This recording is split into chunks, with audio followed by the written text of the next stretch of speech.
press it in. Okay, so I'm gonna save that for later. And now I'm gonna show you the custard that we're gonna put into this. I feel like I'm always messy in these videos, so I'm gonna try to not be messy here. I know on Top Chef Canada, Chef McEwen was always looking at my table like, what happened to her table? So the custard in this is so fantastic, and I feel like you could probably use this on anything. So eggs, if you don't know how to separate eggs, very easy. I tend to just crack them on the table, give them a crack in the middle, and then what I'm going to do is open the egg up, put the egg yolk into one side, and then shift it over to the other side. And ideally, you don't want to break it, and you just want to have the yolk. That's going to go into my bowl. Okay, so we're going to get 3 yolks, and don't throw away these egg whites. You know, I'm always telling you not to waste anything. So keep these, have them for breakfast, throw them into something, use them in another dessert. They keep for several days. Whoop, I almost put the whites in my yolks. Okay, there we go. These are nice and fresh. All right, whites to the side. And now I'm gonna add in 1/2 cup of sugar to this and 1/3 cup of sour cream, my favorite. This is gonna make a really, really creamy kind of custard that we're gonna fill this with. All right, here we go. So 1/3 cup of sour cream. Don't lose any there. Scrape it all out. Do not waste. And what I like to put in here that is not in the recipe actually is some lemon zest. So love to put some lemon zest. You could put some cinnamon if you want, vanilla if you want. I suppose I don't love vanilla in here, but you could, why not? Almond extract. So I'm gonna put maybe, left a little sticker on here. Maybe it's like 1/2 teaspoon. I mean, you can't really go too far with this. Okay, so we're gonna mix that in, and I sort of like to whisk this rather than using a fork. This bowl is probably a little bit too small, but I like to whisk this just to make sure I get this really nice and creamy.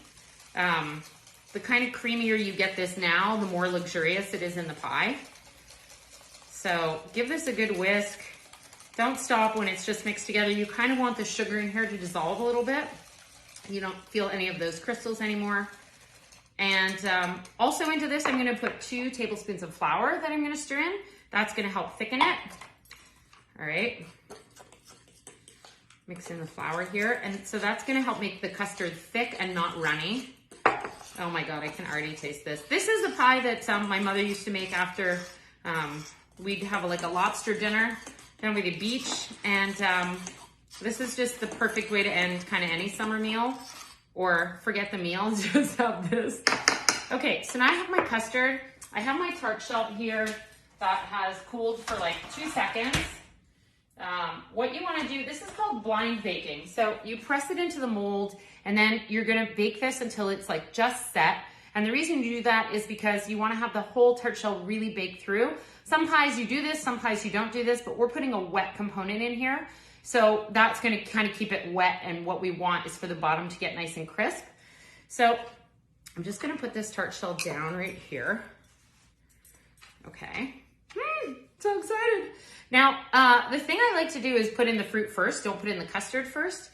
And I also feel like I'm lazy, we talk about this. So I just like to kind of tear the fruit open.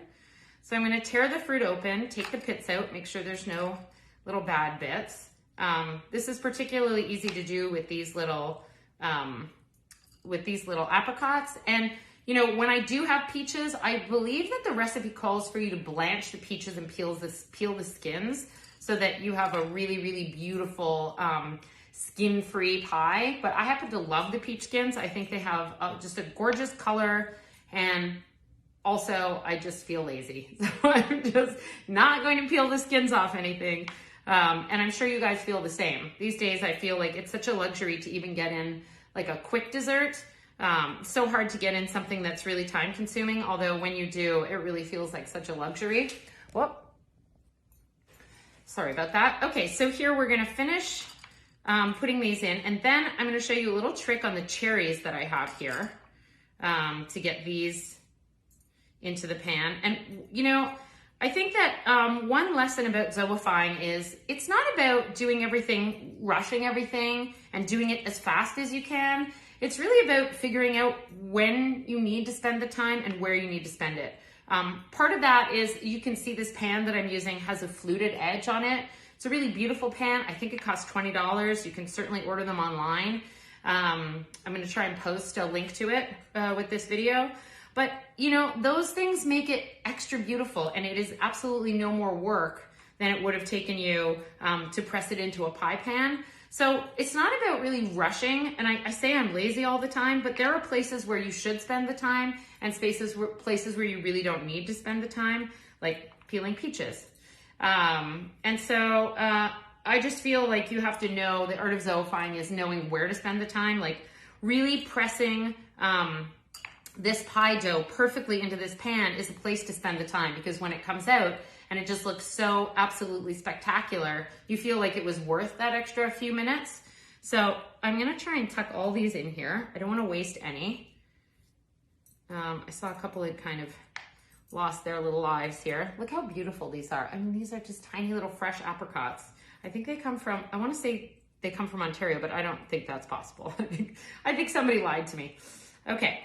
So now I have, look how beautiful this is. I mean, we haven't even done anything. We really haven't even done anything. So let's see. I'm gonna put in a few of these cherries, and I'm gonna do the same thing. I'm just pressing them between my fingers, totally staining my fingers, not really caring about staining my fingers. And I'm just going to pull them apart and kind of put them in the top, really making sure there's no pits. Again, like if you see how long this has taken me, this is the kind of thing where I'm like, oh my gosh, I forgot so-and-so is coming over. I better throw something in the oven. I think a lot of people might, you know, go to the lengths to chill the pie dough. I don't really feel like you need to with this. I think it holds up really well. Use really, really cold butter. That will really help. Use really cold sour cream in the dough. That will help keep it really cold. Okay, I'm just gonna put a few more. I wanna leave room for all this beautiful custard. And this is, I mean, we're kind of approaching cherry season now, so you could actually do this all with cherries. I tend to use this pie in sort of a way that's like, whatever's in season is going in here. And also, like, these cherries are probably on their last few legs. Like, whatever I feel like is dying and I'm not gonna eat it as fresh fruit goes in this pie. Okay, we picked enough fruit here, made a tremendous mess. Now we're gonna pour some custard in. And usually what I do is, I mean, you don't need to be very particular about this other than you don't want it to spill over the edge of the pan and you want it to be even throughout the tart. So let me just show you now. We have this tart, right? Apricots and cherries. I feel like this is very fancy for the zoeifying, but as you can see, it really takes no time. So I'm gonna take my custard here. I'm gonna pour it straight down the center. I'm gonna pour it very slowly. It's very thick and it kind of takes time for it to drizzle down underneath everything. I've tried it before, putting the custard on the bottom. You can do that. I kind of like to pour it over the top because it allows everything to get a little bit kind of sugared on the top. And technically speaking, this custard should all fit in. You shouldn't have any left, but by all means, if you've used kind of a small tart pan, you don't want it to run out. Okay, probably have a tiny bit extra there. I mean, this is so pretty. Look at this gorgeous tart. So what I'm gonna do now is, it needs to be in the oven for a little while, probably about 35 minutes, and then I'm gonna turn the temperature down and put it in for another 10 minutes, just to let it finish cooking without getting any of the fruit too brown. So I'm gonna stop here. I'm going to get this in the oven, and then I'm gonna pick back up and show you guys what it's like finished. I'm gonna post lots of photos of it, of me eating it.